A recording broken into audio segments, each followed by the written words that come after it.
Hola a todos, bienvenidos. La primera religión monoteísta que existió adoraba al sol. Si uno le preguntaba a uno de sus adeptos, a ver, demuéstreme que Dios existe, este lo hubiese mirado muy extrañado y le hubiese dicho, por ahí anda detrás de esa nube, señalándole a Dios con el dedo. Por Dios entiendo un ser que, dotado de razón y de voluntad, que habría creado el universo de la nada, o bien habría tomado un caos primordial donde nada tenía ni pies ni cabeza y le hubiese dado forma, un orden, un cosmos en el sentido original del término. Es decir, por Dios entiendo la idea de que el universo fue creado por alguien y no por algo. Procesos evolutivos, procesos aleatorios, fuerzas brutas en choque. Cualquier otra acepción del término Dios no me interesa. De este Dios que andaba por ahí, de este Dios visible, se pasó al Dios desconocido de Pablo de Tarso. De este Dios se pasó a un Dios que no podía ser visto, pero podía ser inferido por la razón, podía ser demostrado lógicamente. La idea de la teología, de la ciencia de Dios, sea cristiana o islámica. De ahí se pasó a un Dios que no podía ser demostrado, pero podía ser inferido de su obra. Podía ser conocido por el gran libro de la naturaleza, cuyo autor era Dios. Y esta fue la idea primero de pensadores musulmanes como Al-Farabi, y después de hombres de ciencia occidentales cristianos como Newton, Galileo, Kepler. Ahora bien, como la ciencia llevó en dirección opuesta, parece mostrar que el universo es producto de fuerzas brutas en conflicto, de procesos aleatorios, procesos evolutivos, aparece el Dios escondido de Pascal. Adviértase la diferencia entre este término y el de Pablo de Tarso. Un Dios que existe y creó el universo, pero que lo hizo de tal modo que aparente ser producto de procesos aleatorios, de procesos evolutivos, de fuerzas brutas en choque irracional. Y este Dios creó estratos geológicos de eras que nunca existieron, hizo que la luz se corra al rojo para que los astrónomos infieran erróneamente una expansión del universo de miles de millones de años, y enterró fósiles de animales y plantas que nunca existieron para que los biólogos las encuentren y piensen que son de especies extintas, aunque en realidad nunca existieron. Es un poco cuesta arriba de creer, ¿no? David Hume decía que un sofisma es un argumento que no admite la menor réplica, pero que tampoco produce la menor convicción. Y el Dios de Pascal es un Dios sofístico, es un sofisma. No es algo que pueda ser creído seriamente, que pueda ser tomado en serio. La razón nos lleva al ateísmo, pero yo creo que la ciencia no ha tenido un rol tan relevante en esto como se suele creer. Es una razón más cotidiana, más pragmática, más bien más relacionada al sentido común que a un pensamiento metódico, a la investigación científica. La razón que nos lleva a abandonar la creencia en Dios. Porque estas ideas del universo creado suenan bien cuando no se las piensa mucho. Cuando se empieza a razonar sobre ellas, empiezan a hacer agua por todas partes. Un buen ejemplo de esto es lo que ocurre con la inmortalidad del alma de los animales, o mejor dicho, con la ausencia de dicha inmortalidad.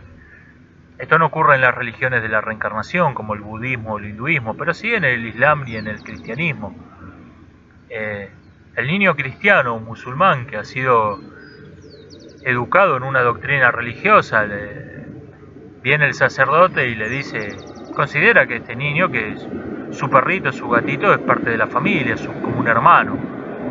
Y viene el sacerdote y le dice, bueno, vos sos un buen niño, tu familia son buena gente, así que cuando mueran van a ir al cielo y van a vivir ahí eternamente. Y el niño dice, ah, mi perrito también. No, tu perrito no, tu perrito se muere y ya. Y esto tiene una buena razón de los problemas que planteaba la teología aceptar la inmortalidad de los animales.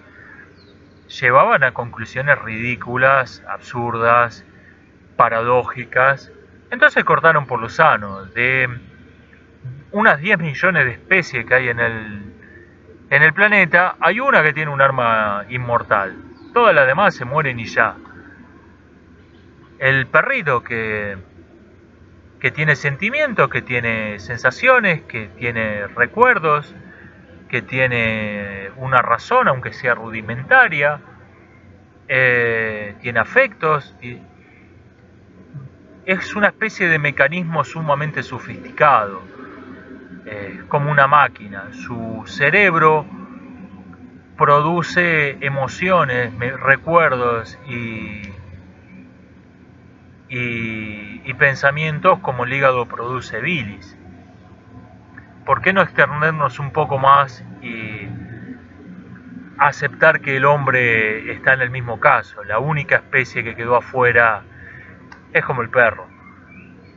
Y algo parecido le ocurre por razones en cierto sentido opuestas a ciertos espíritus egoístas que quieren la inmortalidad, pero la quieren para ellos solos. No quieren compartir su inmortalidad con el resto de la humanidad.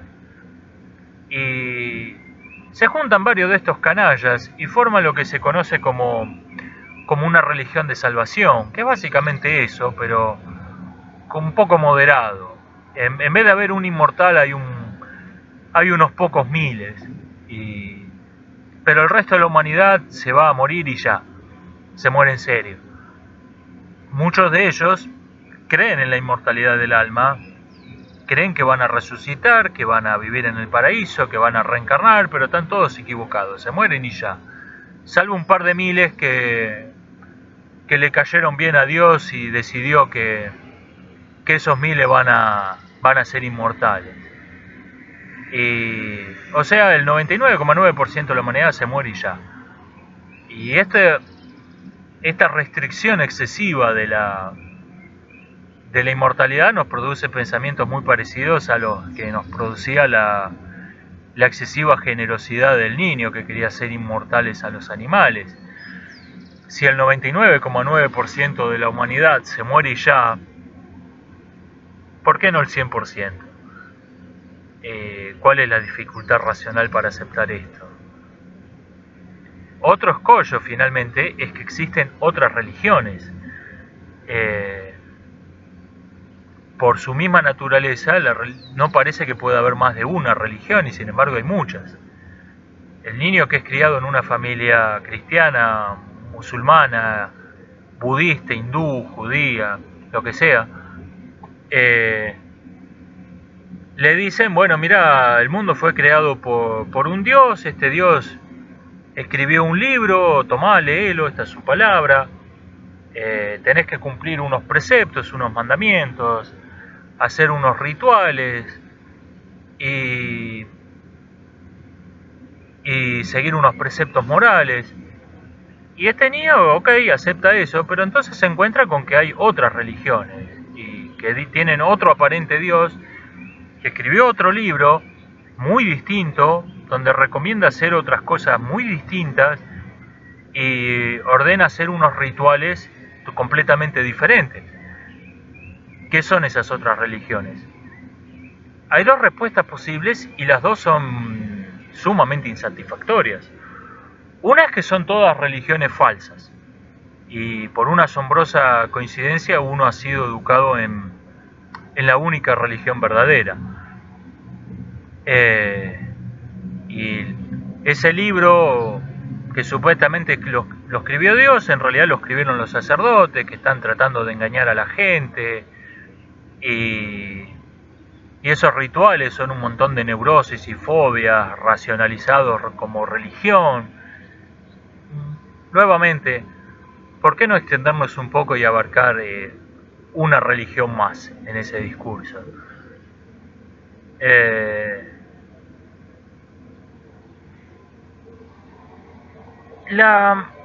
Hay muy buenas razones irracionales, valga la paradoja, para creer en los dioses. Y por eso yo no me burlo nunca de la creencia en Dios, porque comprendo los motivos para aceptar esas creencias. Pero desde el punto de vista racional es insostenible. No hay ningún motivo racional para creer que Dios exista. Y pienso esto con una certeza total. Es un tema en el que no abrigo la menor duda.